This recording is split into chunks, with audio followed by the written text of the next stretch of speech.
Welcome to Wadsworth History on Film, a program presented by the Wadsworth Area Historical Society and designed to record the oral history of Wadsworth for posterity.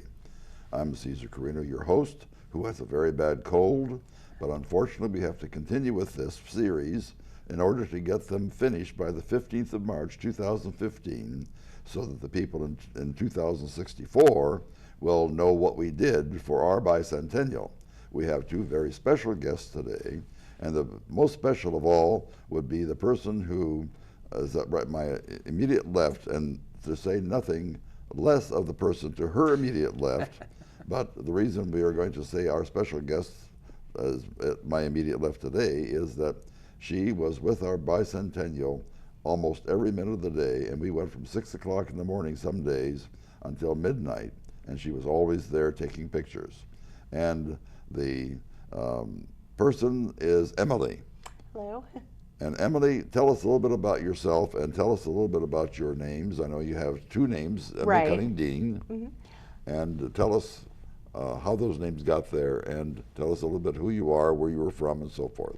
Okay, well, Canning is my maiden name. I grew up Emily Canning. I've lived here almost 25 years now. I graduated from Wadsworth High School in 1996. Well, you're a Wadsworth girl then. I am. Ah. My parents moved me here between 6th and 7th grade. And from where? From Kenmore. They wanted me to have a good education, and they knew Wadsworth was the place for that. And you didn't want to stay in Kenmore?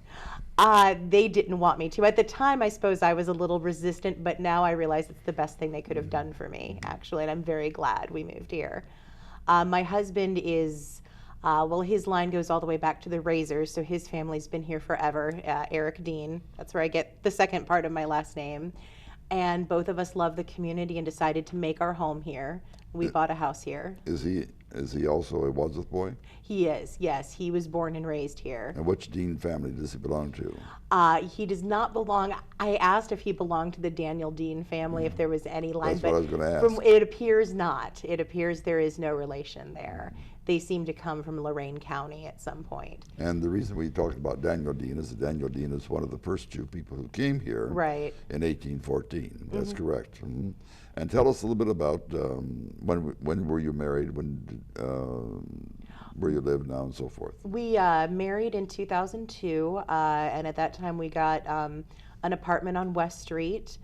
We decided when we bought a house we wanted to stay in town, so we bought a house on Crestwood a little over 9 years ago. The lower part of Crestwood? Or actually just north of 261. North of 261. Yeah,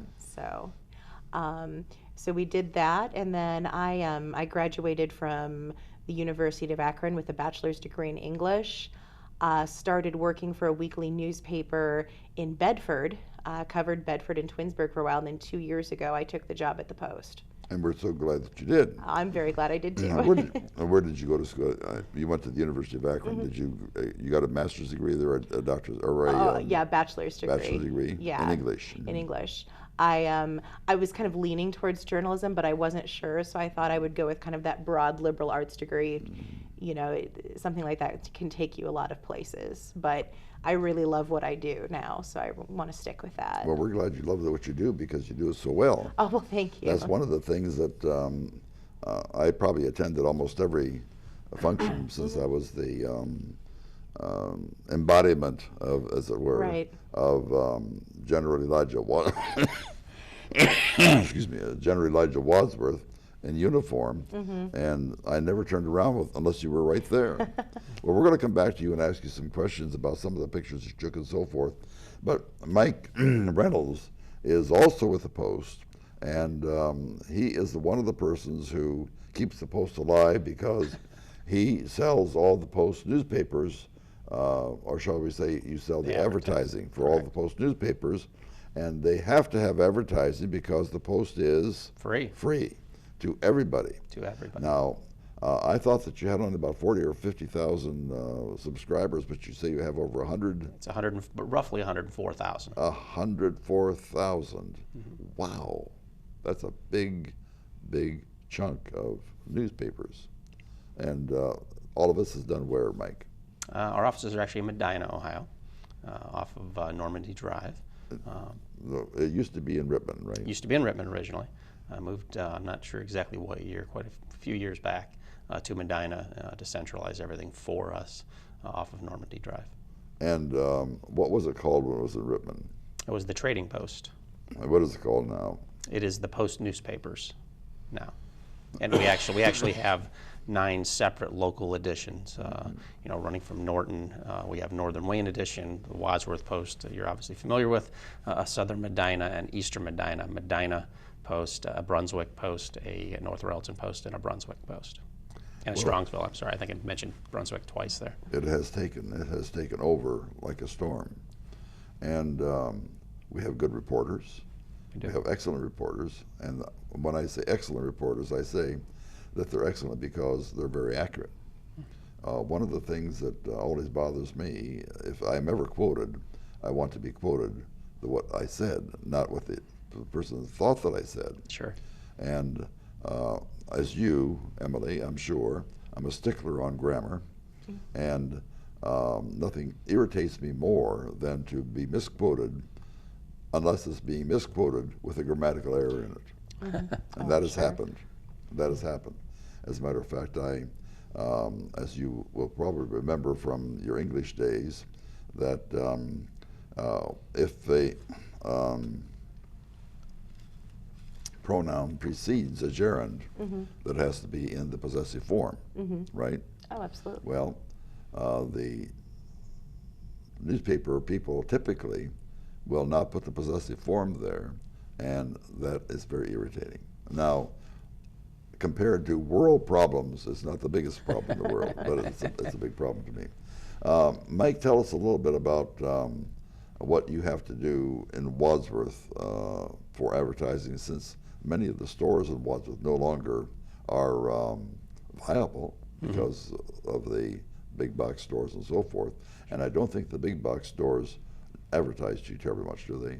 Not as much on a regular basis as far as the advertising in the pages. Now, we do have quite a few that do inserts with us, insert in the center of you know, their magazine sort of glossy inserts. I will say that, you know, our entire sales force that works for me across all the different papers obviously is out on a day-to-day basis meeting with the local businesses that are there. I mean, there are obviously still quite a few local businesses. I know you are correct, there are less than there were as far as those independent operators. But those plus some of the chain stores that do advertise cleats. But people like Emily and other editors and writers at the paper make it very easy for us in sales with the Post.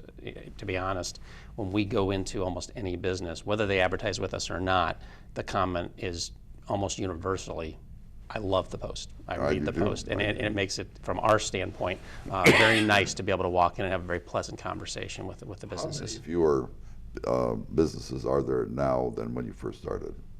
How many fewer? Well, I've only been with the Post for a few years, and actually, there's actually a few more businesses in the area than there were there. Oh, that's good. Yes, as far as advertisers, you know, We'd like with more us. rather than fewer. Certainly, it's good for the community, and it's certainly good for us at the Post.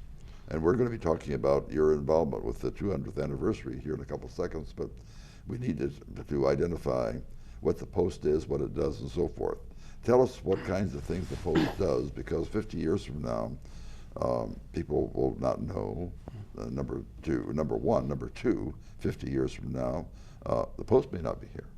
I mean, these things happen. Sure. As we know, because you can tell me much better than I that, excuse me, that the news media are dwindling, and something else is taking its place. Could you go into that just a little bit too? Sure. The news media, the print media specifically, has certainly contracted over the last 10 years with the advent of the internet, websites, blogs, and various other news sites on the internet. I will say that the weekly paper, and we are a hyper-local weekly, meaning that we focus, the Wadsworth Post covers Wadsworth events, activities, and people. So versus a Beacon Journal, Plaindale, or any other regional or national paper that's a daily, they tend to have a broad amount of their news covering other areas. Consequently, many of their stories that used to be hot off the presses, immediately my phone dings and tells me something happened over in Afghanistan. So that news isn't the same the next morning as it was in years past. Our news is something that is really not found anywhere else for the most part. That's right. And that's why Emily is at so many different events in town for both the Bicentennial and on a regular basis. Consequently, whereas the print industry has contracted, especially over the last few years, by a significant amount, we've actually stayed steady. We've grown over the last 10 years. We've actually stayed steady over the last few, while everyone else is sort of shrinking. And I attribute that to, one, our hyper-local focus, but also the great writers and editors that we do have at the paper that really become part of the community. Bruce Trogdon, the publisher, takes very seriously our role as the paper and news of record in each of the communities we serve. And it's very much encouraged to go to the chamber meetings, meet with the businesses, be on the committees for the Bicentennial, as an example, regardless of whether there's advertising attached to it, because we know what our duty is, and we make sure that we do follow that. Now tell me just a little bit more about the mechanics of the paper. You're located now in Medina, right? That's correct. Do you do the printing in Medina? You want to answer that? The printing actually is done somewhere out of state. On Wednesday, we spend pretty much the entire day putting the paper together, and then we get it sent off to a printer. So that is not done at the office. But you do that electronically? We send it through electronically. Yes. It's in Pennsylvania is actually Right. where it's printed. Yeah, that's where it's physically printed and then sent to us. And then they put 104,000 on the truck and they bring it back to you? And we have a warehouse in Medina that everything's brought to for a central location. And then we take it out on Friday mornings. It is trucked out to the various post offices because, as you know now, it's an opt-in paper, meaning people have to fill out either card on paper, in the paper, and send it in, or do it online to opt in to get it. Not everyone receives it just because you have an address in one of the communities we serve. And we did that very confidently a few years back when we went to that mail format where it gets delivered to the post offices on Friday and then out to the residents on Saturday. We did that with very much confidence because it was a big risk at the time. We could have people say, "Oh, never mind, I don't want to take the time to fill a card out and mail it in." And an interesting fact, Wadsworth had the highest return rate on that. When we sent it to everybody previously, we sent it out to, at the time, I think it was 11,635 papers at the time. We gave 1 year to fill that card out, and at the end of that year, we would, if you hadn't filled a card out and sent it in or opted in online, you would no longer receive, the paper unless you redid it again. At that time, all but 35 people that received the paper filled out one of those cards and asked to have it opted in, which is astounding if you think about it. And subsequently, we've actually grown by about 400. We're actually at about 12,077, I think, now in Wadsworth. We're actually even larger than that. So. Well, that speaks very, very well for the paper. Emily, how did you get involved with the 200th anniversary? Well, actually, when I first came on in November of 2012, one of the first stories I wrote was a conversation I had with Pam Douglas, who is very involved in the 200th anniversary. Actually, she was the chair of the events committee. Right, and she went through with me, the events starting with March with first night, and at that time, I think all of the events that happened still hadn't been planned, but even without all of them, I was just amazed. Wow, the city's doing this much. There was something every month. I thought it was every day. It seemed about like it was every day. But yeah, at that time, like I said, it ended up being so much more than even she told me about back in 2012. But I remember really being excited about it then and thinking, I'm glad I'm going to be here to cover this. And then obviously, being the community newspaper, this was extremely important. We wanted to get the pictures on the front page, and just because, this was so many people in Wadsworth wanted to be part of this. We felt we really needed to be there and be in the center of it and cover as much of it as we could. Now, did you have to be invited to these things, or to just go? Almost always somebody would reach out and invite me. That's one of the wonderful things about the people in Wadsworth. They're very forthcoming. They want to get their information in the newspaper, which frankly makes my job much easier. But I felt, even if nobody said anything to me, I would just get on wadsworth200.com, see, okay, what's, on the docket for this month, and would just go. But I think almost always someone reached out to me and said, hey, Emily, will you be there? In addition to doing all of that, you also have a column for Wadsworth. Tell us how you designed that. That actually, the template for that was there. My predecessor, Katie Saxon, I know had a column just like that. So basically, when I started, Michelle Farnham, my managing editor, just gave me a little bit of guidance and said, this is a good time to maybe tell a little bit about the stories you have in that week, maybe what you weren't able to fit into the actual story, or just interesting things going around town that maybe you don't need to be a huge, full, separate feature. So, that's really how that got started. How did you change it from Katie's? I think Katie delved in a little bit more in her personal life, which, I know a lot of people enjoyed, but at that time we were trying to get away from that a little bit and wanted, maybe I would put my own personal spin on something, but it was always something that was community related. So. Now, this was in addition to all of the stories that you did for not only the Bicentennial, but also you do stories for other venues too, do you not? I am. I'm really, I guess, the main Wadsworth reporter. Some contributors do help out. But every time you open the paper, it's Emily, Emily, Emily, wherever you are, it's Emily. Where do you find the time to do this? One thing that does help, most of us, while we go into the office occasionally to help with production, most of us who work for the Post work from home. And since I live here, I think it does make it easier because anywhere I have to go, I'm 5 minutes away. It's that does help. I kind of make my own hours. I'm not going to say I don't find myself at my computer writing after midnight. That happens a lot. Actually, I think that happened last night. But, you're sort of able to integrate it into your regular life because my professional life and personal life are really so intertwined at this point. In what way? Just, so many people, they go to an office. They're there from 9 to 5. That's their work time. Then they come home and that's their home time. Mine is so mixed up. It's so mixed up. But again, a lot of times, and the Bicentennial is a great example of this, I didn't consider a lot of that work. I was going to these events, enjoying myself, having fun, getting some work done while I was there. That's how I looked at so many of the festivals and any of the historical events, especially learning about the history of Wadsworth, were some of my favorites. Mike, what did the Bicentennial do as far as your ability to sell advertising in Wadsworth? It certainly it helped us from a business standpoint, no question. Many people wanted to make sure when the Bicentennial events were advertised and stories were done that they were associated with it. So it certainly drew people to even more as the readership grew in the Post for businesses to advertise. Businesses in the end are trying to reach as many people as possible, and when we have stories as well written and covered as Emily does, it certainly draws more and more readers on a daily basis. A weekly basis.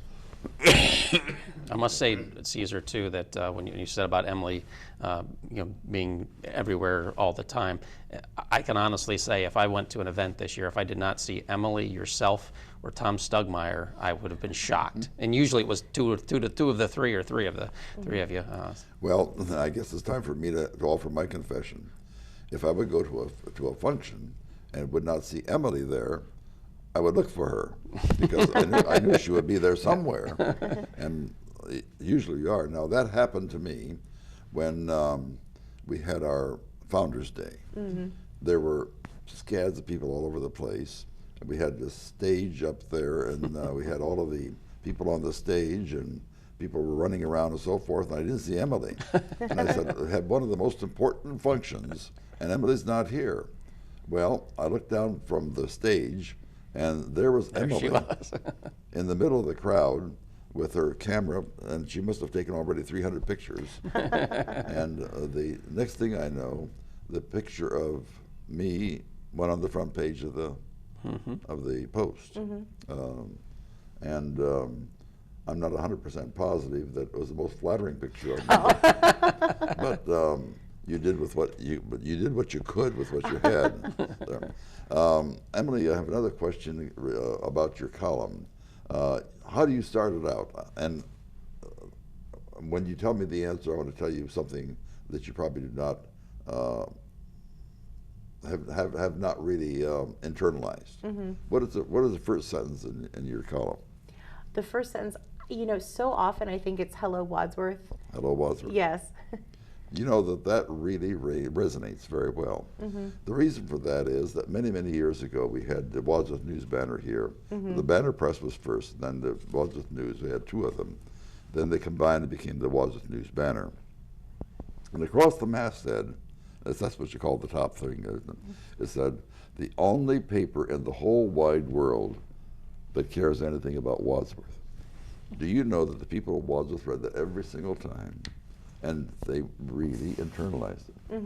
When I pick up the paper, and here's another one of my confessions, I look at the front page and see what's going on. I turn into the next page, which of course is where Emily is, and this is almost embarrassing, but I read, "Hello, Wadsworth," and there's a good feeling. And if it's not there, and a couple times you didn't put it in there. Right, it's, yeah. And I thought, Emily doesn't love us anymore. Oh, no. I'll have to make sure to always keep that in now. Oh, So. absolutely. And a lot of people have mentioned that. Now, you have become the poster girl for Wadsworth. Everyone loves you because of the way that you present the news. I mean, it's always very fair, well written, concise, and I would say that probably extremely interesting without going into the gory things. You never go into the gory things. That's not your style. No. But you tell us all about Wadsworth. When you took all the events and tried and encapsulized what was going on, I have a neighbor who's up in years, way up in years. I shouldn't talk. She's my age, and I'm 84, but she's way up in years. I'm not up in years, she is, and cannot go anywhere, truthfully. I mean, she could, but she doesn't. But she reads your column, and the reason she reads the column is that she can get everything that's going on about the 200th anniversary. So she knows the 200th anniversary as well as I, and I went to almost everything. Not everything. I didn't do everything, but just about everything. Oh, yeah, you were pretty much at everything, Well, had to be. Yeah. I got the big bucks for doing that. That's why I went. Getting back to something that you said a little while ago, Mike, the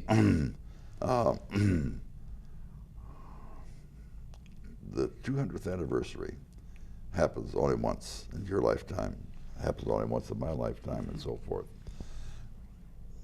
You can't prepare for it. Not really. Tell us how you did prepare for it, or how you reacted when it did come. Well, you know, sometimes you almost don't realize it's here until it's almost over, to be honest with you. And you know, so many times, you know, things would be preceded, as Emily said, we'd get an email from the mayor that was wonderful about keeping us informed, or Janie Parrish at the chamber, or someone else in town. So when you say how do you prepare, I mean, I don't know that there was anything preparation other than making sure that we had the resources available, myself, that I could be available time-wise to be on some committees and be involved, as well as making sure that Emily had all the extra time or help that she needed when she asked. Well, maybe I didn't ask the question right, which I am guilty of not doing or doing many times. You did not know whether the fact that the events of the 200th anniversary were going to overshadow the business that advertises with you, or vice versa. Sure. Did you have a plan one way or the other? We just planned to incorporate it as much as possible into everything we did throughout the year. And frankly, because it's such a close-knit community, not just the people, but the businesses really take it, serious their place in the city and the city's history. So with so many of them planning to be involved as well in the activities, and downtown Wadsworth being involved in making sure that the businesses, as much as possible, were involved in the activities, it made it very easy for us to sort of plan to just align what we were doing during that time, with the bicentennial activities at the same time on the calendar. Did you, in advertising for newspapers, if it's Columbus Day, or if it's Washington's birthday, or if it's Groundhog's Day, or whatever day, they always have this big splash, the Groundhog Day special, all that kind of thing. Did you plan for something like that? Did you say 200th anniversary special? No, we didn't necessarily, as far as from an advertisement perspective. That's generally driven by the advertiser. Many times the auto dealers do a lot of that type of thing, and we certainly, when they ask us for ideas, we'll in those individual instances offer them up. But many times that's driven by the advertiser and what they're looking for at the time.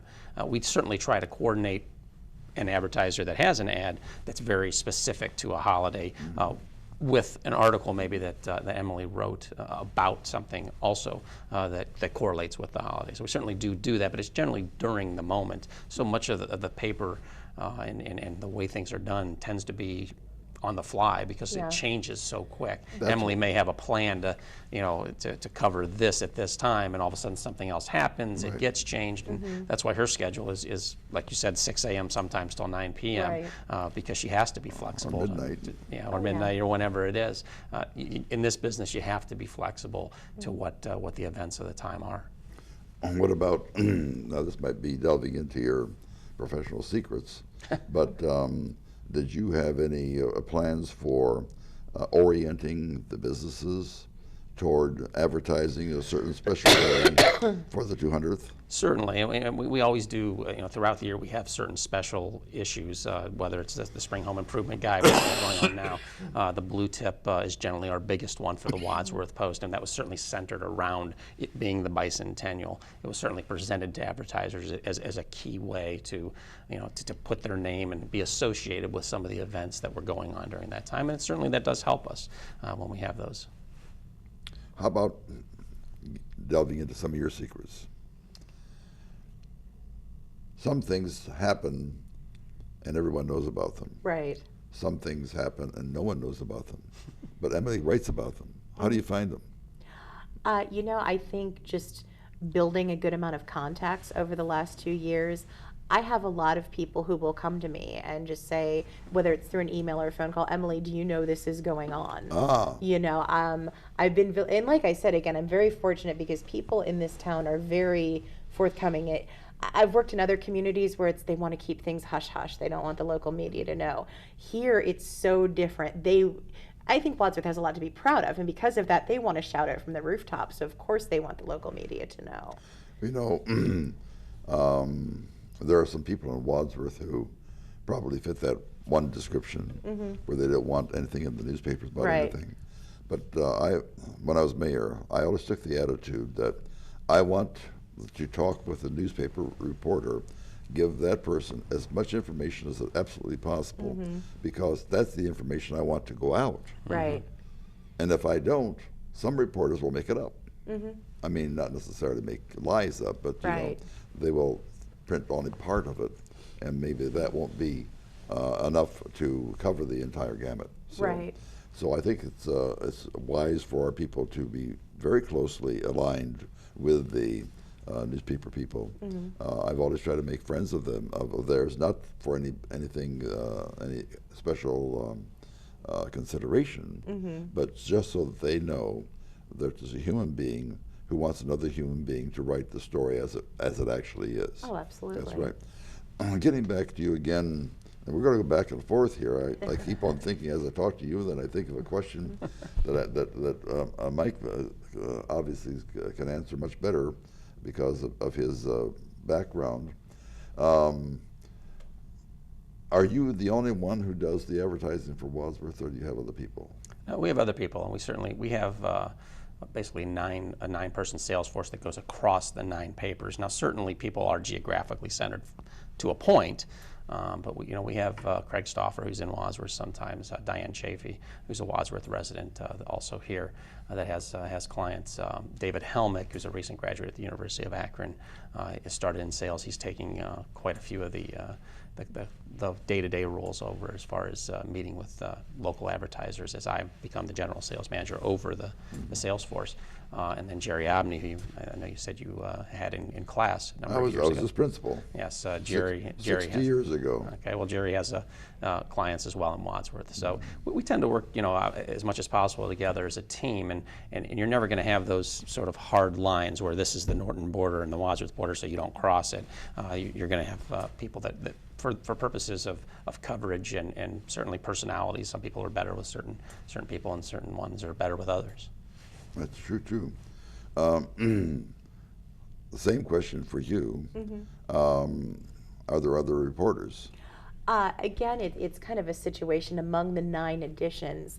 There are reporters for each of the editions, and we certainly, I don't think, draw a really hard line of, okay, well, Bob, you're the Norton reporter, so I'm not doing anything for you. I mean, occasionally cities collaborate together, and so one of us might end up doing the story. Or, for example, I know when the Northern Wayne reporter was on vacation, I took care of his blotters.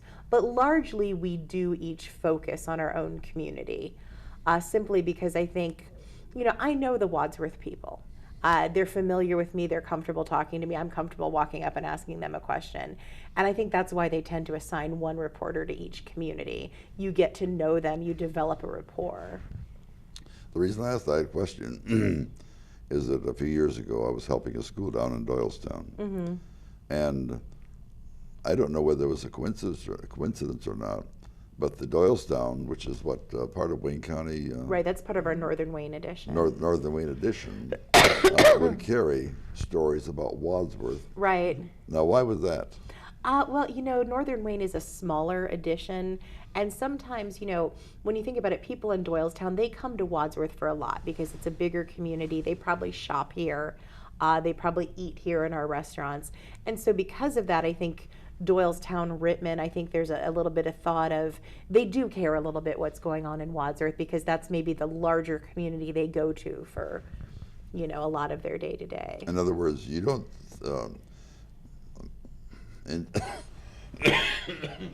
intentionally think to yourself, well, Caesar is from Wadsworth and he's working in Doylestown here temporarily, and so the people in Doylestown would want to know what's going on in Wadsworth. You don't think that way, do you? Can you word that again? I want to make sure I understand it. Say, for instance, let's take you for example. You know me, and you know that I'm working in Doylestown. Right. Do you say to the Doylestown person or the Northern Wayne County person, put this story in there because people in Doylestown, or put this Wadsworth story in the Wayne County edition because people in Wadsworth know Caesar, or people in Doylestown know Caesar? Do you do that? That is a possibility too. If it's a case of maybe we're doing a feature story on someone who they live in Wadsworth, but they're very well known in Rittman or Medina. Okay. Then we would. It wouldn't be I would tell the editor, you absolutely have to share this, but I would say, hey, if you'd like this story, there is a Medina connection or a Doylestown connection, if you would like to use it. So that does happen. When we have the letters to the editor, does that hurt or does that help advertising? Some of the letters to the editor are pretty vile. Yeah, I don't think there's ever an instance that I can think of where it really hurt from an advertiser's perspective, because ultimately advertisers want readers.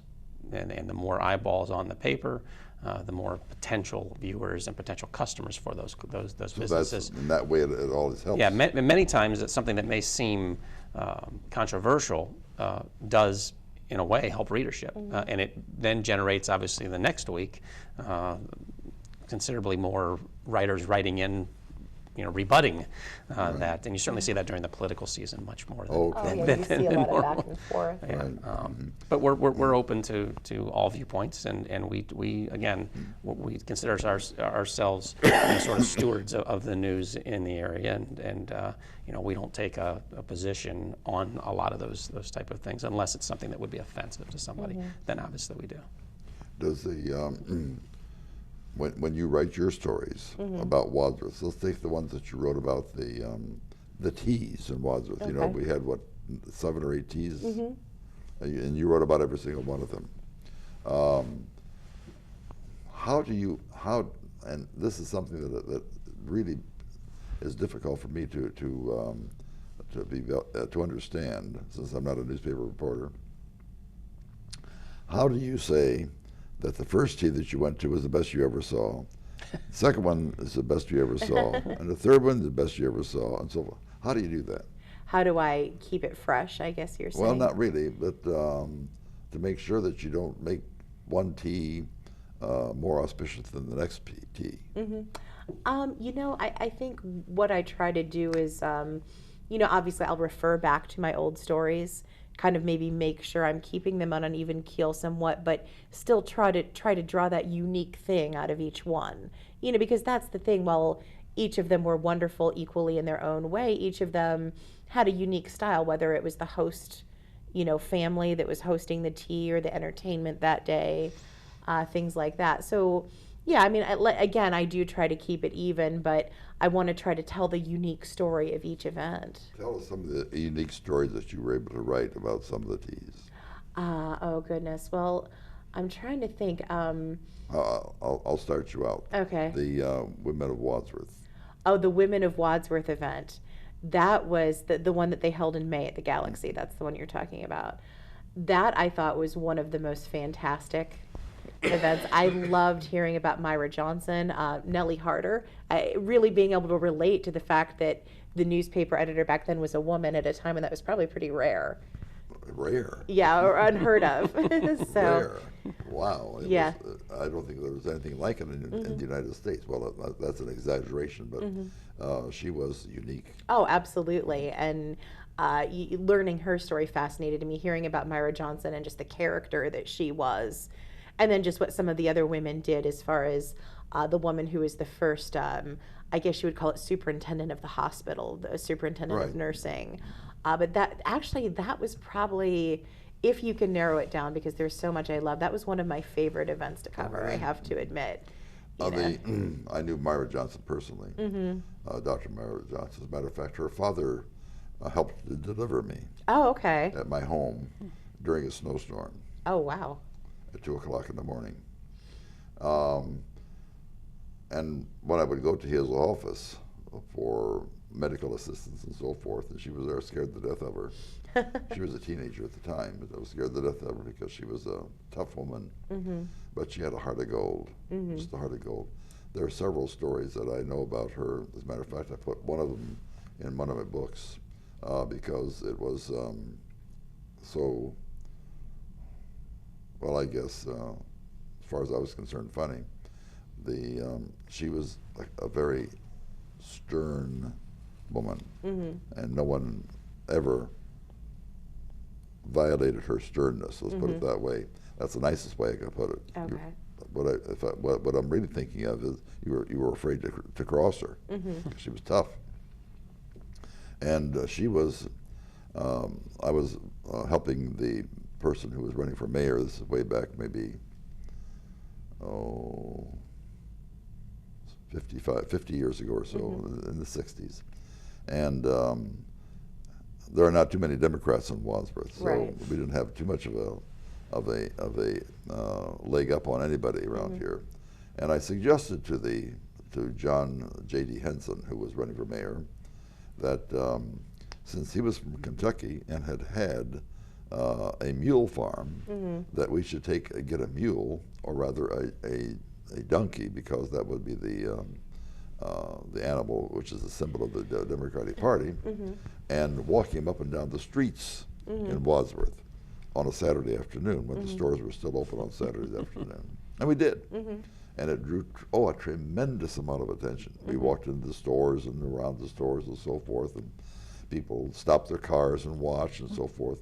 And we walked from the south end of the square all the way to the north end by the Lutheran Church. And Myra Johnson lived across the street from the Lutheran Church, just a little bit catty-cornered from it. And she came out with her camera. She says, "J.D., get over here." And we got over there. You don't cross Myra Johnson. And we got over there, and J.D. was holding the donkey, and I was walking with him, and she said, "J.D., put the jackass in the middle." And with that, J.D. got on one side, and I got on the other. She said, "Didn't you hear me, J.D.? Get in the middle." She had a very vituperous tongue, but skilled beyond skill. Just a wonderful person. And her father was the mayor in 1904. I doubt if he thought that one of the persons for whom he would have assisted in delivery was going to be the mayor in 2000. Yeah. But nonetheless,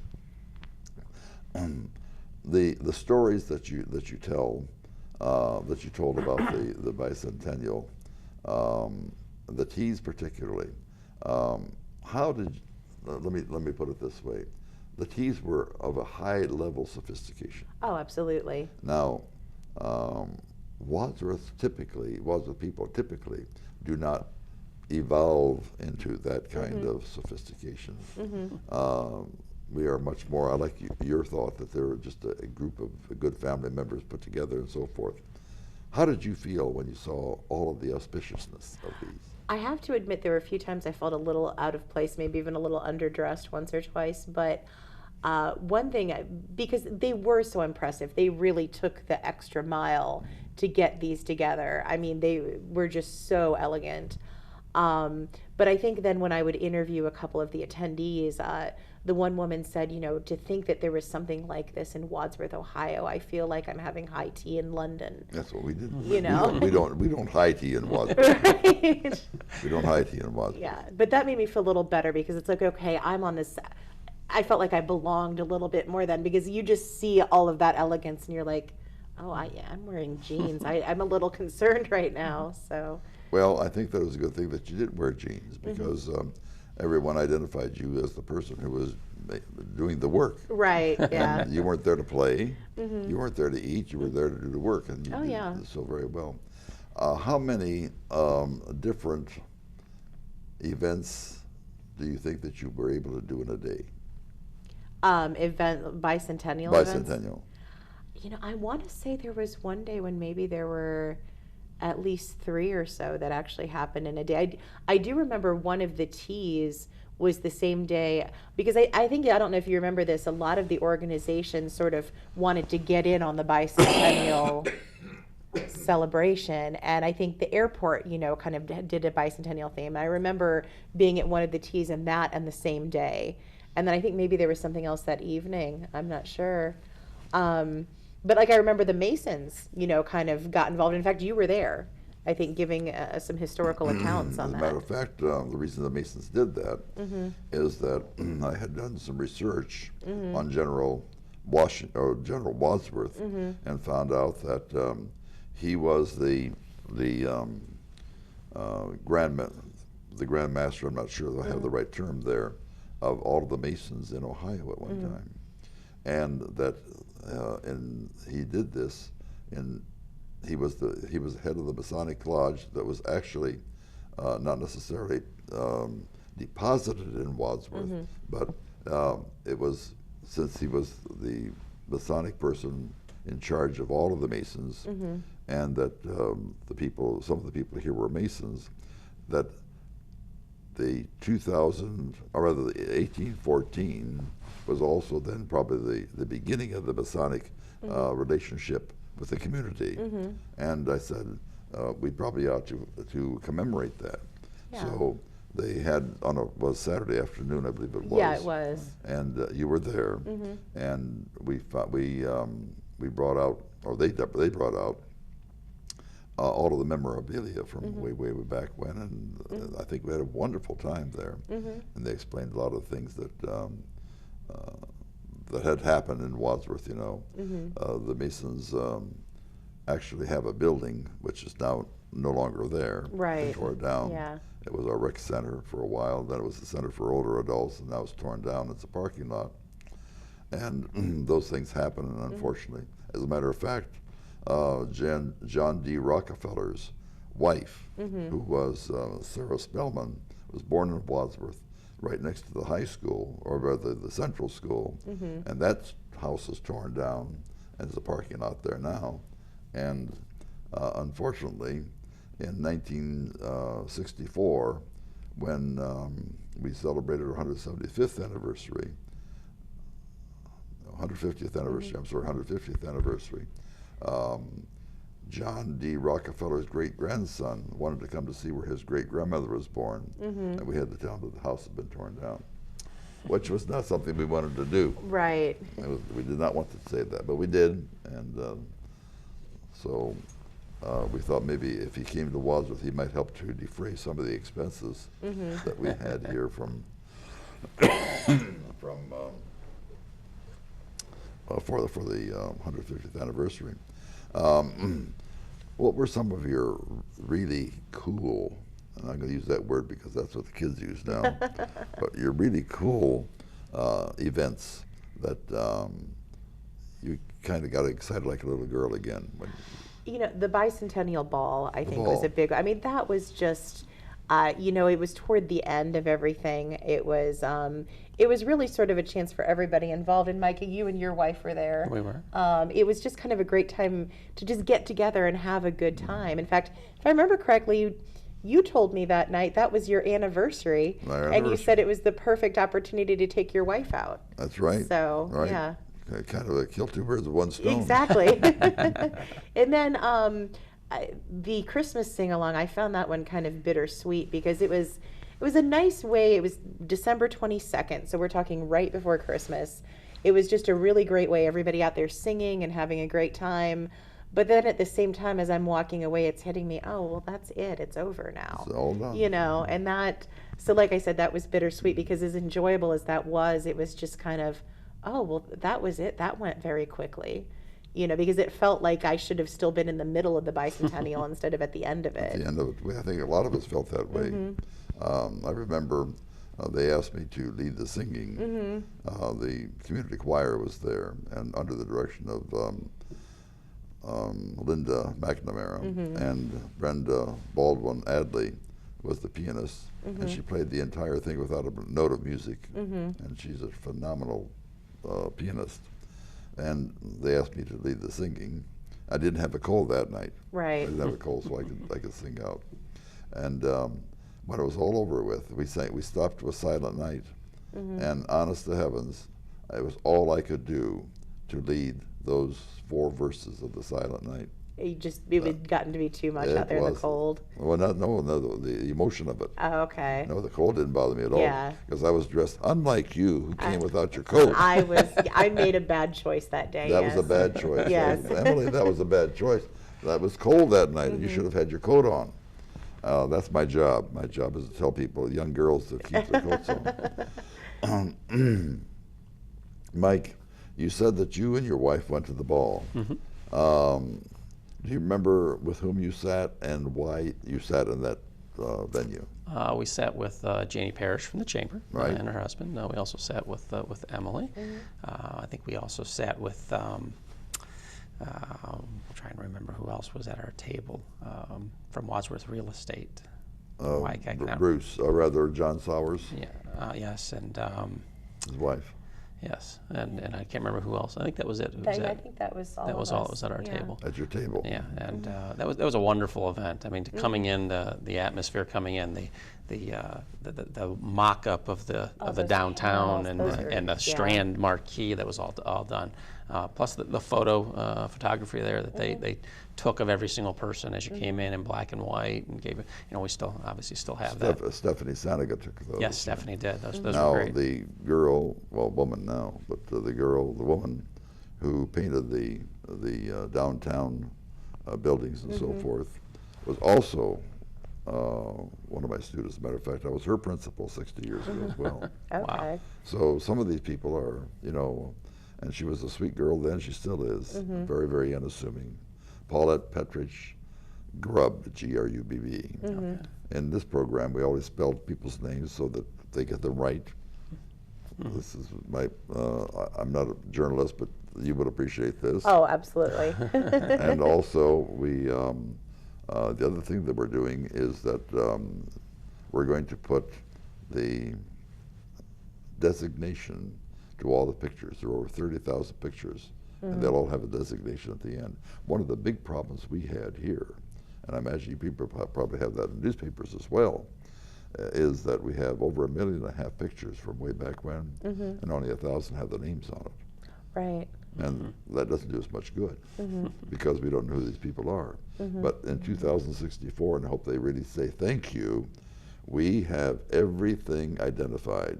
That's great. So that every picture, you'll know exactly what it is. And unless it's a, you know, a picture of a huge crowd of 7,000 people, we'll have their names on them and so forth and so on.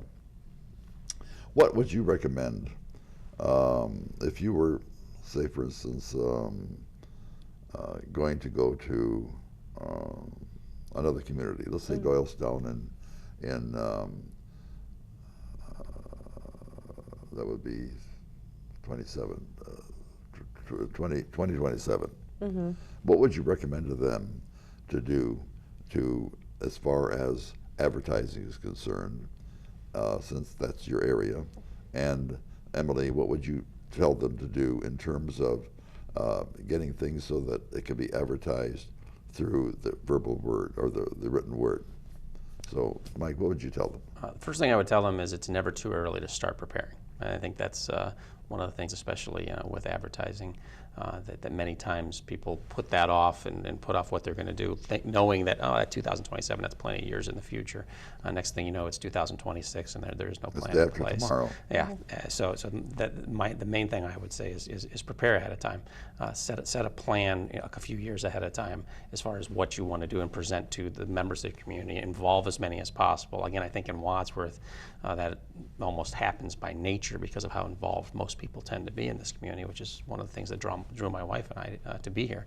And I think a lot of communities don't have that, and I think a plan to draw those people together early so that they can then set plans going forward what they want to do. Well, we started 3 years early, and we could have started 6 years early. Exactly. And we still would have had cause for having started more earlier yet. What about the written word? With the written word, I would say one of the most important things, because this can be an issue, I think, for any journalist, give us as much notice as you're able to. Now, with the people with the Bicentennial, this was never an issue. They were fantastic about giving me advance notice, and then as something was coming up, notifying me again, hey, can you make it on Thursday or whatever. But I've had, not so much in this community, other places, we're doing something in about an hour, could you come down? Because I mean, the thing is, when you're covering an entire community, that can be a little bit of an issue. But Wadsworth, I felt, handled it very well, as far as, Joanna was obviously someone who was very involved in that, but as far as getting the information out to us in a timely manner, following up just kind of as a reminder, because we're human, sometimes we can forget about things, and they were always great about kind of giving us those updates of, don't forget, this is in a week.